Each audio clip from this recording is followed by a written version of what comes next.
주님의 평화가 여러분 삶 속에 넘쳐나시기를 주님의 이름으로 축원합니다. 하나님 말씀 마태복음 13장 34절과 35절을 보겠습니다. 34절, 예수께서 이 모든 것을 무리에게 비유로 말씀하시고 비유가 아니면 아무것도 말씀하지 아니하셨으니 이는 선지자로 말씀하신 바 내가 입을 열어 비유로 말하고 창세부터 감추인 것들을 드러내리라 함을 이루려 하심이니라. 지난 시간에 창세라고 하는 제목을 가지고 말씀을 함께 나누었는데 오늘도 그 연장선에서 계속해서 말씀을 함께 나누도록 하겠습니다. 창세, 이 창이라는 이 단어가 헬라어 원문에서는 카타볼레스라고 하는 단어였습니다. 이 카타볼레스는 동의어가 있는데 동의어 2598번 합성어로서 던지다 라는 뜻을 가지고 있습니다. 2596번과 906번이 있습니다. 2596번은 카타, 아래로 대적하여, 906번은 발로 해서 내던지다 라는 뜻입니다. 구약 히브리어에서는 샬라흐라고 하는 단어인데 샬라흐는 내던지다 이런 뜻을 가지고 있습니다. 세상에는 크게 두 부류의 창세, 인생관이 흐르고 있습니다. 하나는 프로카타볼레스 코스모, 또 하나는 아포카타볼레스 코스모입니다.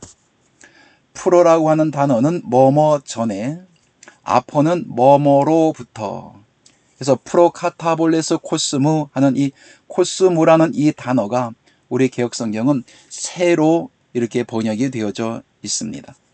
이 코스모라는 이 단어를 보게 되면은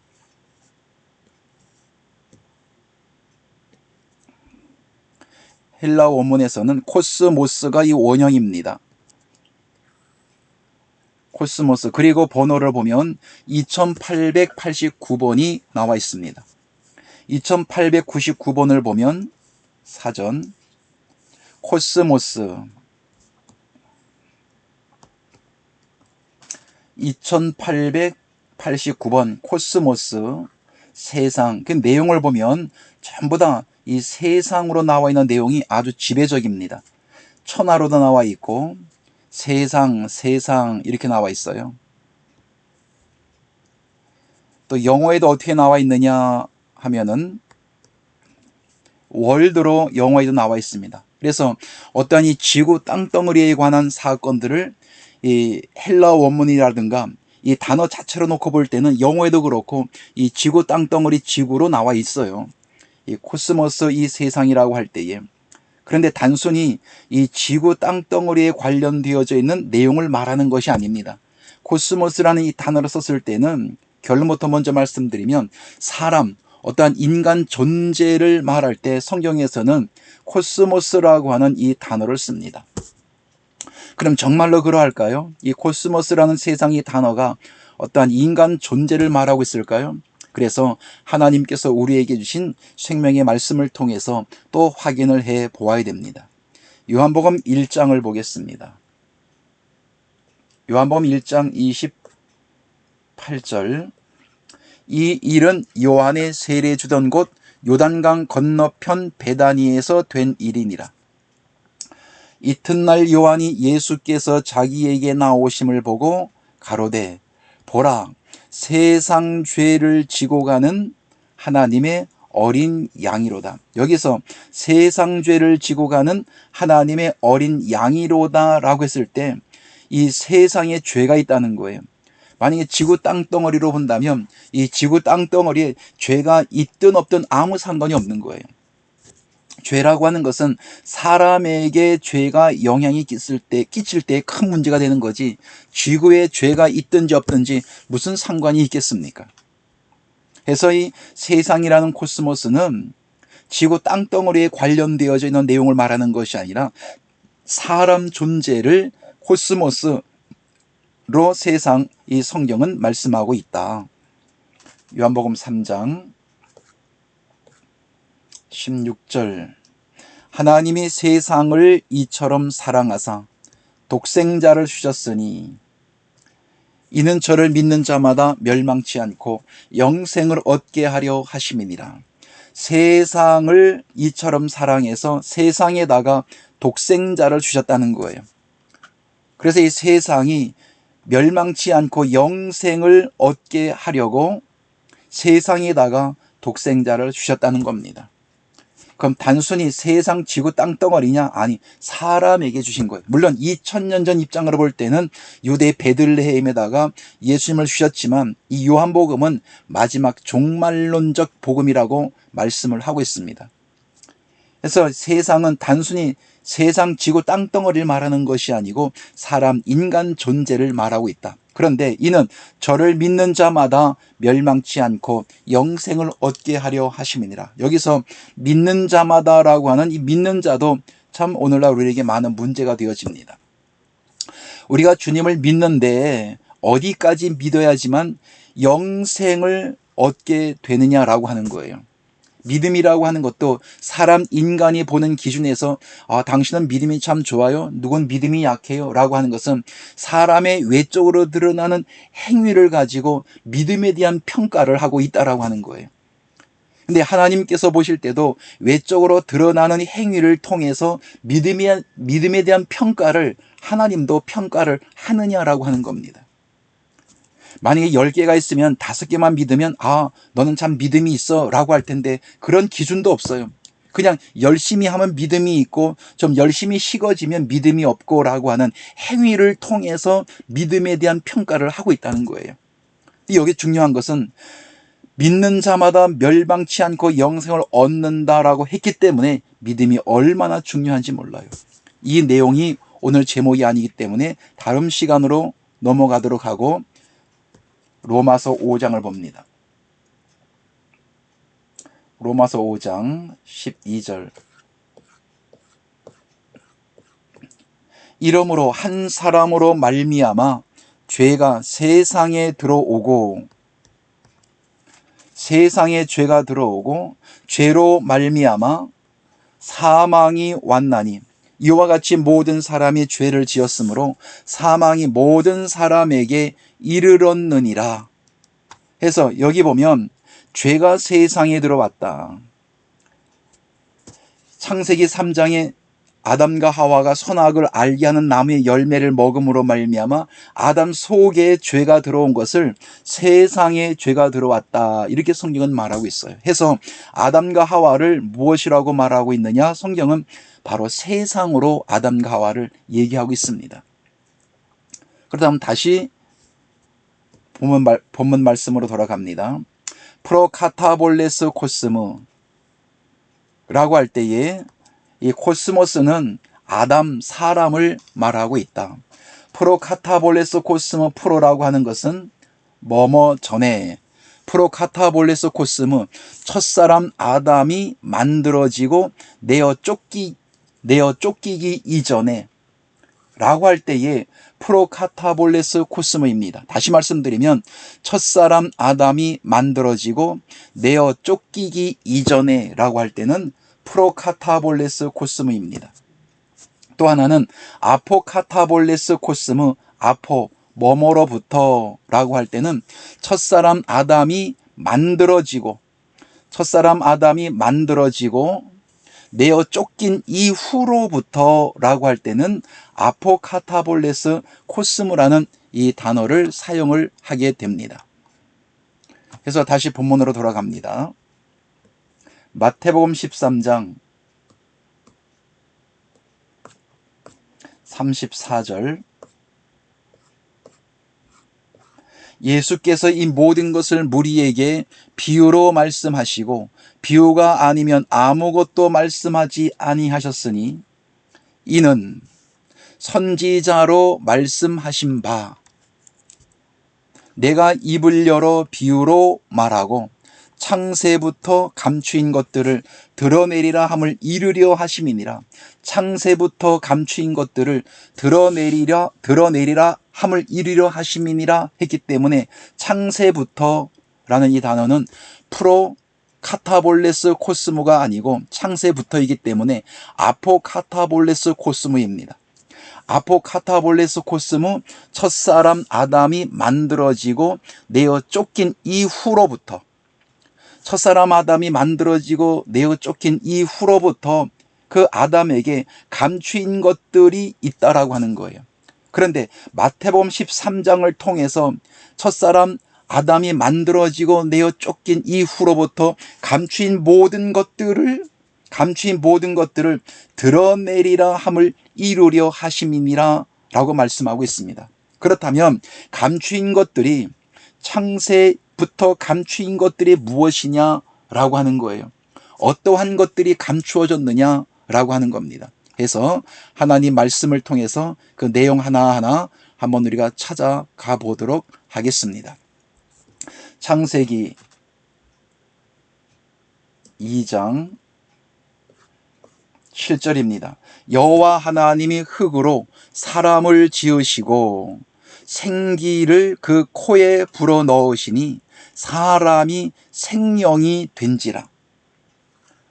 여호와 하나님이 동방의 에덴에 동산을 창설하시고 그 지으신 사람을 거기 두시고, 에덴 동산을 만드시고 에덴 동산에 아담을 거기 두셨어요. 만드시고 9절, 여호와 하나님이 그 땅에서 보기에 아름답고 먹기에 좋은 나무가 나게 하시니 동산 가운데에는 생명나무와 선악을 알게 하는 나무도 있더라 라고 해서, 에덴 동산에 어떤 나무가 있느냐? 생명나무와 선악을 알게 하는 나무, 이 두 나무가 에덴 동산에 존재하게 했다는 겁니다. 그래서 첫사람 아담이 볼 때는 생명나무하고 선악을 알게 하는 이 나무하고 똑같이 생겼어요. 그래서 아담이 생명나무가 어떤 것이 생명나무이고 어떤 것이 선악을 알게 하는 나무인지 구분을 못하게 만들었다는 거예요. 분명히 에덴 동산에 두 나무가 존재했고, 15절에 여호와 하나님이 그 사람을 이끌어 에덴 동산에 두사 그것을 다스리며 지키게 하시고, 여기서 그것을 다스리며 지키게 하시고라고 했습니다. 여기 나오는 그것을 다스리며 했는데 그것이 무엇이냐는 거예요. 분명히 9절에서는 생명나무와 선악을 알게 하는 나무, 두 나무가 있는데 15절에 와서는 동산에 두사, 아담을 동산에 두사 그것을 다스리며 지키게 했다라고 말씀을 하고 있어요. 그러면 생명나무를 지키게 하셨느냐, 아니면 선악을 알게 하는 나무를 다스리며 지키게 하시고 했느냐라고 하는 거예요. 두 나무 중에서 16절에 여호와 하나님이 그 사람에게 명하여, 그 사람은 아담을 말하겠죠. 그 사람 아담에게 명하여 가라사대 동산 각종 나무의 실과는 내가 임의로 다 먹을 수 있지만, 에덴 동산에 있는 모든 나무의 실과는 내가 다 임의로 내 자유대로 먹을 수 있지만, 17절 선악을 알게 하는 나무의 실과는 먹지 말라. 내가 선악을 알게 하는 나무의 실과를 먹는 날에는 정령 내가 죽으리라. 정령 죽으리라.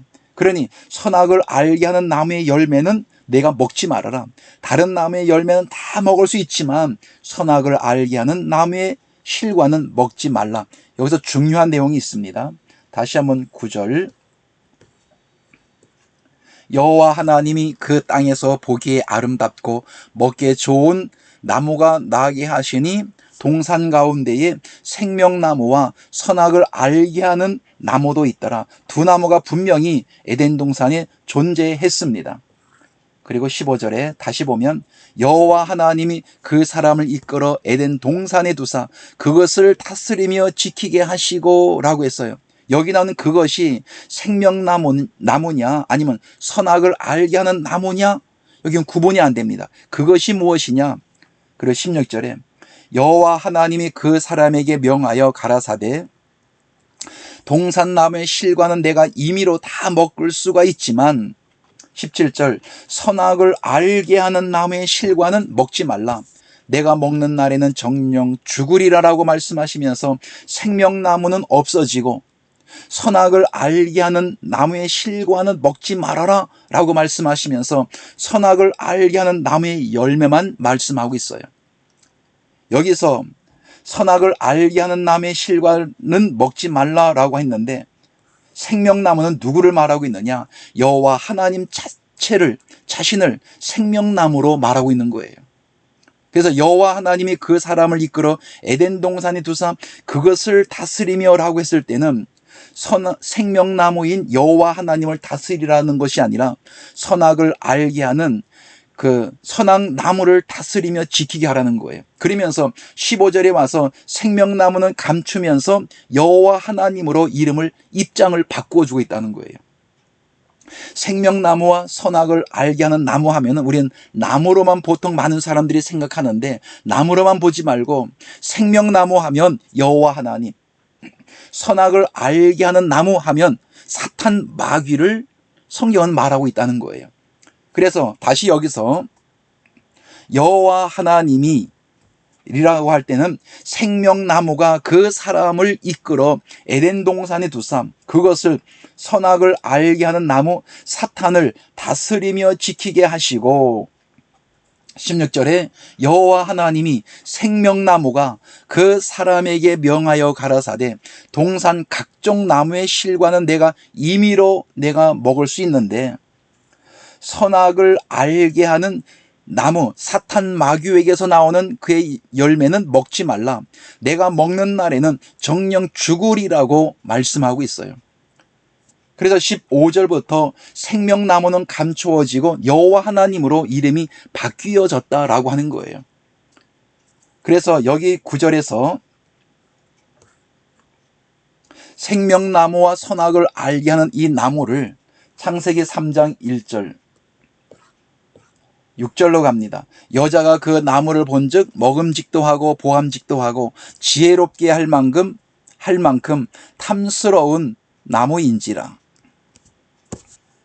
여자가 그 실과를 따먹고 자기와 함께한 남편에게도 주매 그도 먹은지라.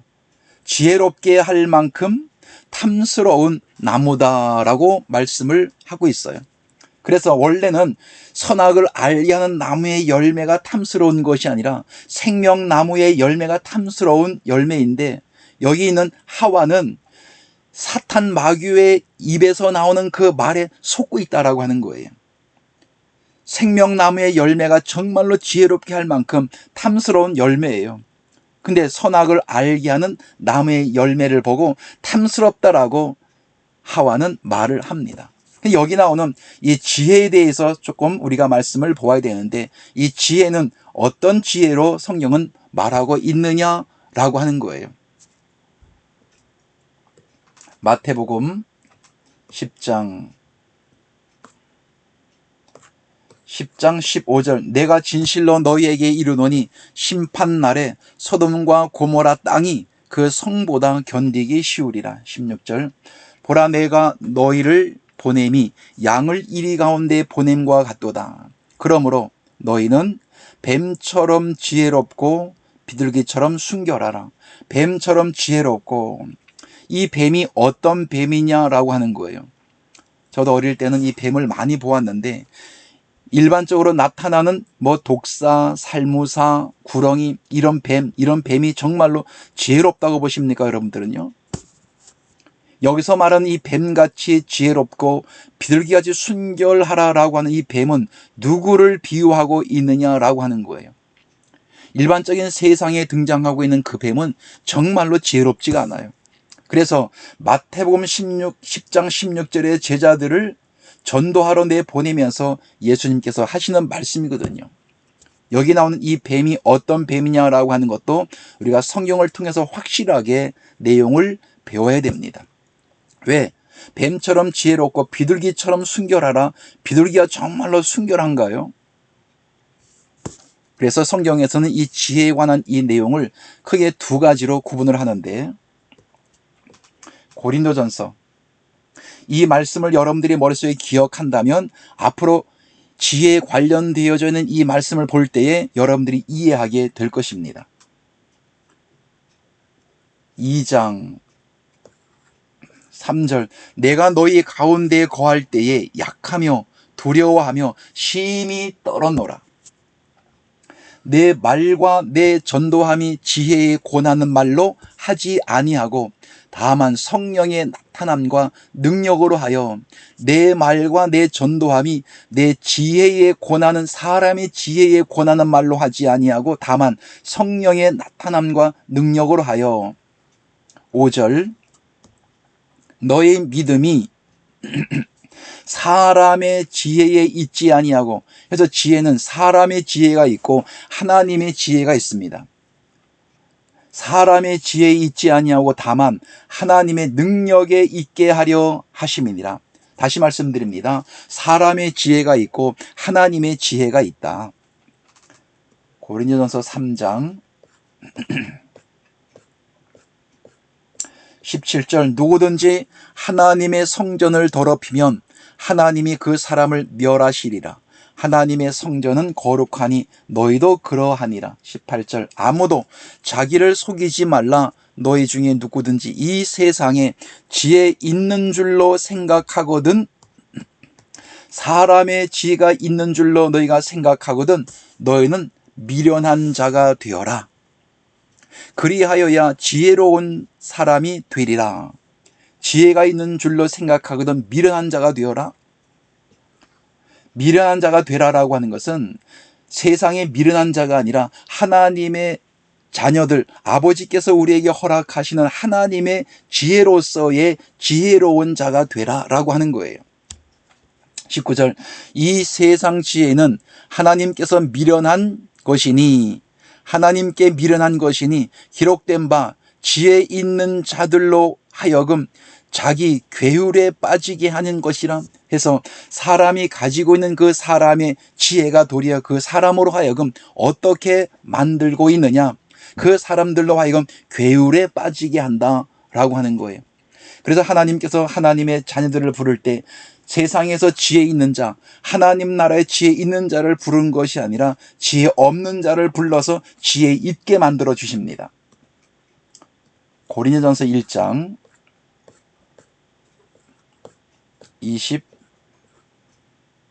25절 하나님의 미련한 것이 사람보다 지혜 있고 하나님의 약한 것이 사람보다 강하니라. 형제들아 너희를 부르심을 보라. 육체를 따라 지혜 있는 자가 많지 아니하며 능한 자가 많지 아니하며 문벌 좋은 자가 많지 아니하도다.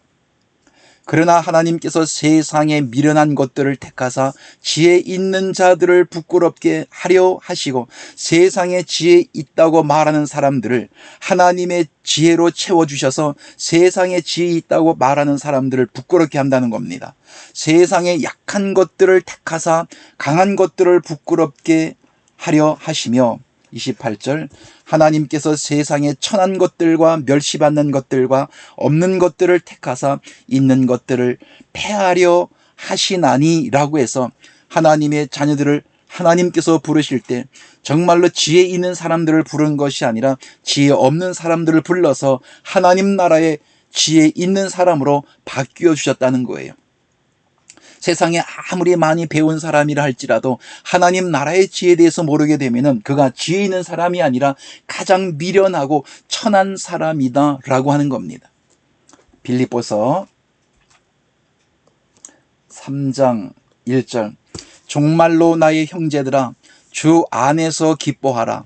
너희에게 같은 말을 쓰는 것이 내게는 수고로움이 없고 너희에게는 안전하니라. 개들을 삼가고 행악하는 자들을 삼가고 손할례당을 삼가라. 여기서 개들을 삼가고라는 이 말씀은 일반적인 육신적인 개를 말하는 것이 아니라 사도 바울 자기 자신이 주님을 알지 못했을 때에 자기 자신이 개 같은 존재였다라고 고백을 하고 있는 거예요. 그래서 사도 바울 같은 사람, 예수님을 알기 이전에 바울 같은 사람을 주의하라, 나 같은 사람을 주의하라 라고 말씀하고 있는 거예요. 사도 바울이 주님을 알지 못할 때는 사울로 살았습니다. 사울이라는 이 단어의 뜻을 보면 크다, 자기가 크다라는 뜻을 가지고 있고 바울이라는 뜻은 작다라는 뜻을 가지고 있어요. 주님을 알지 못할 때는 세상에서 큰 자로 살았지만 주님을 알고 난 이후에는 자기가 너무나도 연약하고 작은 존재였다라고 하는 것을 그가 깨우치게 되었던 거예요. 그래서 개들을 삼가고 바울 같은 사람들을 삼가고 행악하는 자들을 삼가고 손 할례당을 삼가라. 3절 하나님의 성령으로 봉사하며 그리스도 예수로 자랑하고 육체를 신뢰하지 아니하는 우리가 손 할례당이라. 그러나 나도 육체를 신뢰할 만하니 만일 누구든지 다른 이가 육체를 신뢰할 것이 있는 줄로 생각하면 나는 더욱 그러하다. 사도 바울도 주님을 알지 못했을 때 그 가졌던 지식과 지혜와 명예와 권세, 그 권세 누구와 비교를 해도 부족하지 아니할 정도로 큰 지혜와 지식을 그리고 능력과 권세를 가지고 있었다라고 하는 거예요. 그런데 내가 8일 만에 할례를 받고 이스라엘 족속이요 베냐민 지파요 히브리인 중에 히브리인이요 율법으로는 사도 바울 자기 자신이 바리새인이며 열심으로는 교회를 핍박하고 율법의 의로는 흠이 없는 자였다라고 바울은 주님을 알지 못했을 때 이 정도의 능력을 자기가 가지고 있었던 사람이라고 하는 것을 고백을 하고 있습니다. 7절 그러나 무엇이든지 내게 유익하던 것을 내가 그리스도를 위하여 다 해로 여길 뿐더러 주님을 알지 못하고 있을 때에 자기가 가지고 있었던 모든 능력과 지식과 지혜는 예수 그리스도를 알기 위해서는 다 해로 여길 뿐더러 도움이 안 된다는 겁니다. 그러므로 8절에 또한 모든 것을 해로 여김은 내 주 그리스도 예수를 아는 지식이 가장 고상함을 이담이라. 내가 그를 위하여 주님을 위하여 모든 것을 잃어버리고 배설물로 여김은 그리스도를 얻고라고 말했어요. 사도 바울이 사도 바울로서가 아니라 사울로 살아가면서 세상에서 가지고 있었던 물질, 지혜와 지식과 그리고 모든 권세와 그 모든 능력을 무엇이라고 평가하고 있느냐? 주님을 알고 난 이후에 배설물이라고 말하고 있습니다. 오늘날 교회에서 세상 정치, 경제, 문화, 철학 이 모든 것들을 끌어들여서 그것이 하나님의 말씀인 것처럼 성경을 도입해서 말씀을 전하는 경우들이 굉장히 많이 있습니다. 상당히 위험한 것입니다. 이 배설물이라고 하는 것은 먹어서 금방 죽지 않습니다. 누적되고 쌓이게 되면 그 누적된 것 때문에 서서히 사람이 죽어가는 것처럼 하나님의 말씀도 생명의 말씀이 아니라 세상 정치, 경제, 문화, 인간의 지혜와 지식과 육신적인 경제, 물질 이것이 하나님의 말씀이라고 해서 말씀을 전하게 될 때에 그 말씀을 받아들이고 듣는 사람들은 무엇을 먹는 격이나 마찬가지냐? 배설물을 먹는 것이나 마찬가지입니다. 사도 바울은 버린 것인데 다시 주워다가 그것을 성도들에게 전한다면 성도들이 건강한 신앙으로 성장해 나갈 수가 없다라고 하는 거예요. 이 교회는 사람의 지혜가 아니라 하나님의 지혜를 가지고 하나님께서 우리에게 허락해 주시는 것을 전하는 곳이 교회인데 세상 지식을 가지고 말씀을 전하게 된다면 성도들로 하여금 배설물을 먹이는 것이나 똑같고 성도들로 하여금 사망과 죽음으로 이끌고 있는 것이나 별다름이 없다라고 하는 거예요. 9절 그 안에서 발견되려 함이니 내가 가진 의는 율법에서 난 것이 아니요 오직 그리스도를 믿음으로 말미암은 것이니 곧 믿음으로 하나님께로서 난 의라. 고린도전서 1장 23절 우리는 십자가에 못 박힌 그리스도를 전하니 유대인에게는 거리끼는 것이요 이방인에게는 미련한 것이로되 24절 오직 부르심을 입은 자들에게는 부르심을 입지 아니한 사람들에게는 이 말씀이 상관이 없다는 거예요. 이 고린도 교회를 향해서 주시는 말씀이면서 오늘날 부르심을 입은 하나님의 자녀들을 향해서 주시는 말씀이 고린도전서 1장 24절입니다. 이 말씀을 받아들이는 사람에 대한 이 자격이 나와 있는데 1절 말씀을 보면 하나님의 뜻을 따라 그리스도 예수의 사도로 부르심을 입은 바울과 및 형제 소스떼네는 고린도에 있는 하나님의 교회 곧 그리스도 예수 안에서 예수님 안에서 거룩하게 되어진 사람, 그리고 성도라 부르심을 입은 자들, 또 각처에서 우리 주 곧 저희와 우리의 주 되신 예수 그리스도의 이름을 부르는 모든 자들에게 어떤 자격을 가지고 있느냐? 예수 그리스도 안에 있는 사람이면서 거룩하고 성도라 부르심을 입은 사람들입니다. 그리고 예수 그리스도의 이름을 부르는 모든 자들에게 24절 오직 부르심을 입은 자들에게는 그 사람들이 오직 부르심을 입은 자들이에요. 그래서 아무나 이 말씀을 보고 이해하고 깨닫는 것이 아니라 하나님의 은혜를 통해서 부르심을 입은 자들에게만 이 말씀이 해당이 된다라고 하는 거예요. 그래서 유대인이나 헬라인이나 그리스도는 예수 그리스도는 다시 반복합니다. 예수 그리스도는 하나님의 능력이요. 그리고 하나님의 지혜니라. 자, 지혜는 어떤 지혜이냐? 예수 그리스도 그분 자신 존재를 성경은 지혜라고 말씀을 하고 있어요. 세상 사람들이 생각하고 있는 그 배움에 대한 지혜를 말하고 있는 것이 아닙니다. 여기서 지혜는 예수 그리스도 그분 존재 자체를 곧 지혜 이렇게 말하고 있는 거예요. 그래서 요한복음 3장 16절 하나님이 세상을 이처럼 사랑하사 독생자를 주셨으니라고 할 때에 독생자를 지혜라는 이름을 여기다 넣을 수 있는 거예요. 하나님이 세상을 이처럼 사랑하사 지혜를 우리에게 주셨으니 이는 저를 믿는 자마다 멸망치 않고 영생을 얻게 하려 하심이니라. 이 지혜가 어디에 있느냐? 요한복음 1장 12절 영접하는 자 곧 그 이름을 믿는 자들에게는 하나님의 자녀가 되는 권세를 주셨으니 영접하는 자라고 할 때에 이 영접을 누구를 영접했느냐? 바로 예수님을 영접한 것을 말씀하고 있는데 예수님을 지혜로 영접하는 자 곧 그 이름을 믿는 자들에게는 하나님의 자녀가 되는 권세를 주셨다. 예수님을 영접했다라고 하는 거예요. 예수님을 영접했다라고 하는 것은 곧 지혜를 내가 영접했고 지혜를 가지고 있다라고 하는 겁니다. 근데 이 지혜는 아무에게나 지혜를 주는 것이 아니고 이는 혈통으로나 육정으로나 사람의 뜻으로 나지 않고 오직 하나님께로 난 자만이 이 지혜인 예수님을 영접할 수 있는 겁니다. 사실 보면은 지혜인 예수님을 영접하는 것은 내가 영접하는 것이 아닙니다. 내가 어떻게 그 지혜인 예수님을 영접할 수 있겠습니까? 하나님께서 우리가 하나님께로부터 난 하나님의 자녀이기 때문에 일방적으로 예수 그리스도를 우리에게 보내주신 것이지 내가 예수님을 알고 영접한 것은 아니다라고 하는 거예요. 내게 예수님을 주셨고 예수님이 내게 있는 것을 하나님 말씀을 통해서 확인해 보니 아, 하나님께서 내게 예수님을 주셨구나, 지혜를 주셨구나, 말씀을 통해서 확인하는 거지 내가 영접할 수 있는 힘이 없는 거예요.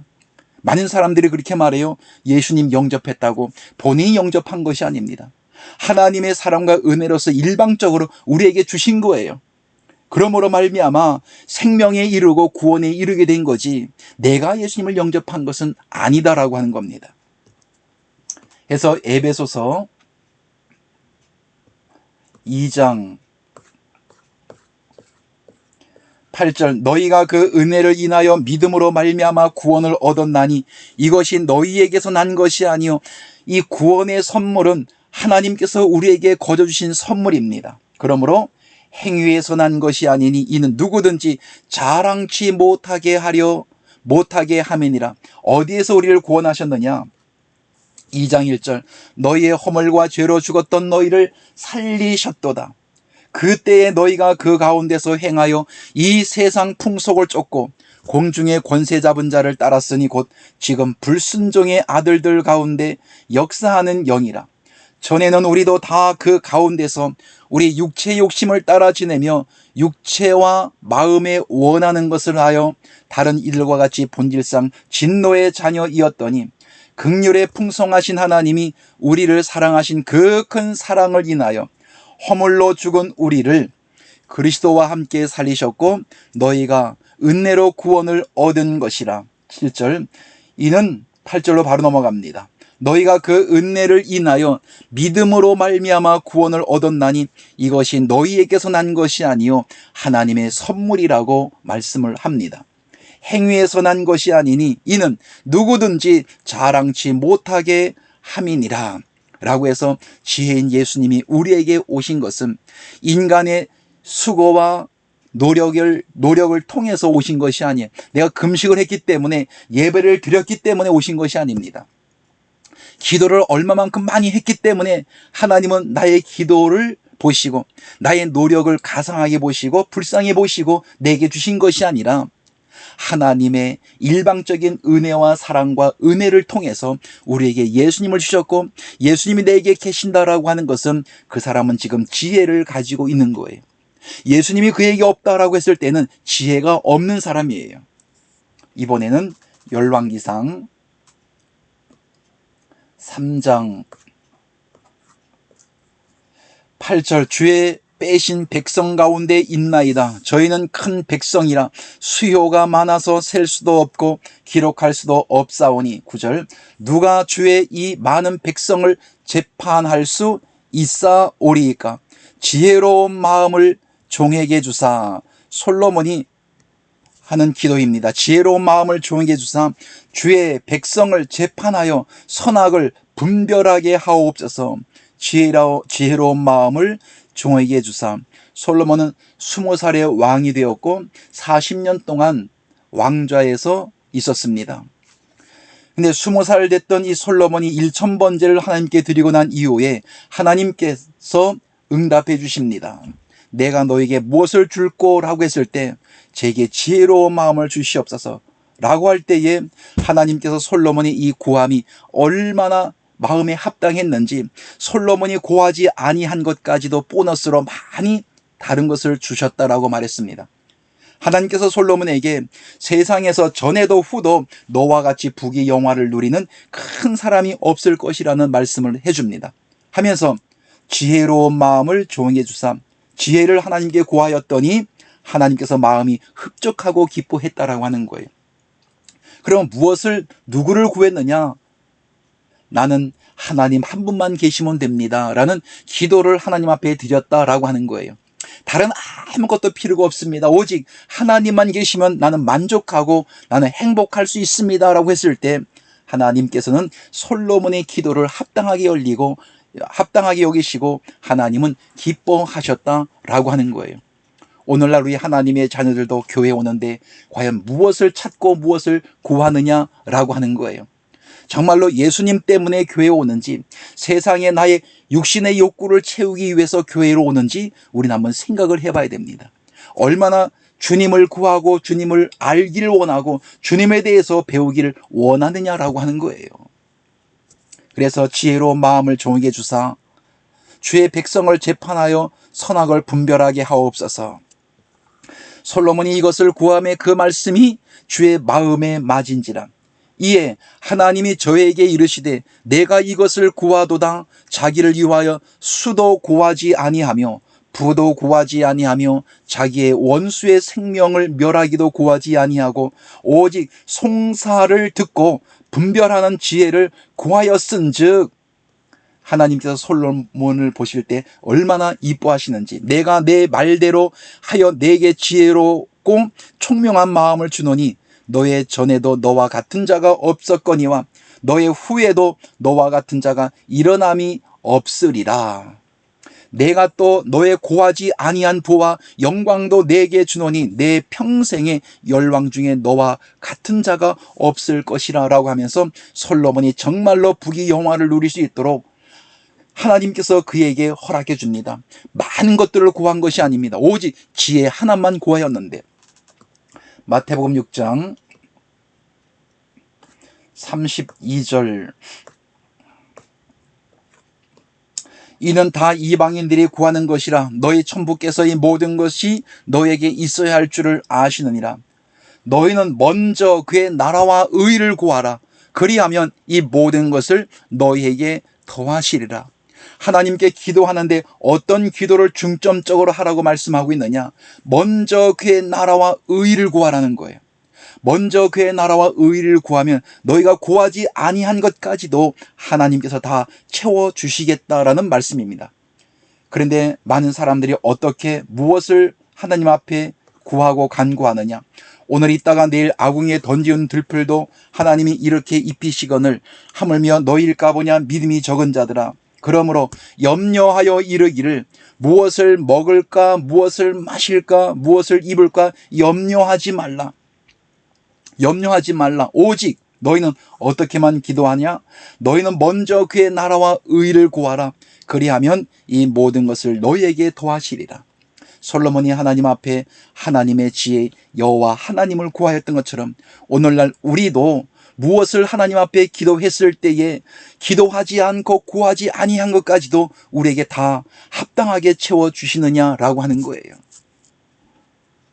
야고보서 1장 4절. 인내를 온전히 이루라. 이는 너희로 온전하고 구비하여 조금도 부족함이 없게 하려 함이니라. 5절.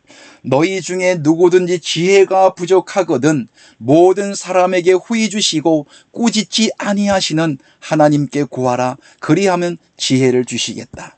이미 우리에게 지혜인 예수님을 이미 우리에게 주셨어요. 우리에게 지혜를 주셨는데 우리가 예수님이 지혜인 줄 모르고 살아가고 있는 겁니다. 하나님 앞에 기도할 때 하나님께서 내게 지혜를 주셨는데 그 지혜에 대해서 올바로 이해하고 잘 깨닫게 도와주셔서 하나님 영광을 위하여 일할 때 지혜로운 삶으로 발전할 수 있도록 그리고 지혜롭게 삶을 살아갈 수 있도록 예수님께서 2000년 전에 이 땅에 오셔서 살았던 3년 6개월의 공생애의 삶을 올바로 우리도 살아낼 수 있는 사람만큼 성장하게 해달라고 하나님 앞에 기도할 수 있는 사람이 되라라고 하는 겁니다. 잠언서 3장 12절. 대저 여호와께서 그 사랑하시는 자를 징계하시기를 마치 아비가 그 기뻐하는 아들을 징계함같이 하시느니라. 지혜를 얻은 자와 명철을 얻은 자는 복이 있도다. 지혜를 얻었다. 예수님을 얻은 자와 명철을 얻은 자는 복이 있나니. 그래서 지혜인 예수님을 내가 영접하고 나와 함께하고 있다면 그 사람은 이미 복을 받은 사람이에요. 14절. 이는 지혜를 얻은 것이 예수님을 얻은 것이 은을 얻는 것보다 낫고 그 이익이 정금보다 나음이니라. 지혜는 진주보다 예수님은 진주보다 귀하니 너의 사모하는 모든 것으로 이에 비교할 수 없도다. 우리가 세상에서 사모하고 그리고 가지고자 하는 그 모든 것들과 지혜인 예수님하고 과연 비교할 수 있겠느냐라고 하는 거예요. 비교가 안 된다는 거예요. 주님하고 세상 것하고 비교한다는 것 자체가 불경건한 겁니다. 사실 보면은 불경스러운 거예요. 어떻게 그 주님하고 세상 것하고 비교를 합니까? 16절. 우편 손에는 장수가 있고 그 좌편 손에는 부귀가 있나니. 17절. 그 길은 즐거운 길이요 그 첩경은 다 평강이니라. 18절. 지혜는 그 얻은 자에게 생명나무라. 지혜를 가진 자는 복되도다. 해서 지혜를 얻은 자는 생명나무라고 했기 때문에 지혜인 예수 그리스도께서 우리 속에 들어와서 나와 함께 연합되어져 있는 그 사람 존재가 바로 생명나무입니다. 그래서 하나님의 백성들이 이리저리 다니게 될 때에 생명나무는 그냥 고정되어져 있는 나무가 아니라 이렇게 행동하고 움직이는 생명나무입니다. 그래서 오늘날 이 전 세계적으로 볼 때는 많은 생명나무들이 이 세상에는 존재하고 있다라고 하는 거예요. 에덴 동산은 어디 있느냐? 생명나무가 있는 그곳이 곧 에덴 동산입니다. 하나님의 백성 한 사람 한 사람마다 전부 다 생명나무이었다는 것. 이유는, 조건은 지혜인 예수님께서 내 속에 들어와 계시기 때문에 그 사람 자신 존재들이 생명나무, 움직이고 행동하고 이동하는 생명나무라는 거예요. 그래서 요한계시록 22장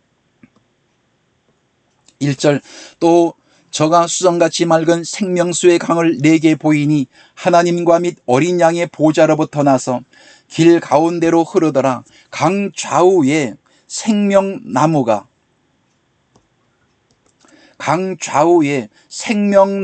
있어 12 실과를 맺히되 달마다 그 실과를 맺히고 그 나무 잎사귀들은 만국을 소성하기 위하여 있더라.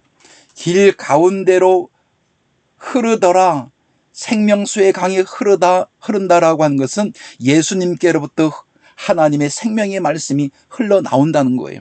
오늘날 우리가 말씀을 전하게 되면은 길 가운데로 생명수가 흘러나오는 것이나 마찬가지입니다. 그런데 생명수가 흘러나오는 강 좌우에 많은 생명나무가 있어요.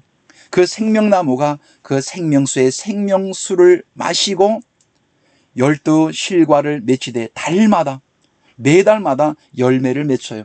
하나님의 자녀들이 생명의 생수를 마시고 생명나무로서의 열매를 맺어가고 있는 것을 말씀하고 있으며, 실과를 맺히고 그 나무 잎사귀들은 만국을 소성하기 위하여 그 생명나무로부터 나오는 모든 것들은 하나도 버릴 것이 없이 다 하나님 영광을 위해서 쓰임받는 존재요, 가장 값진 존재다라고 하는 거예요.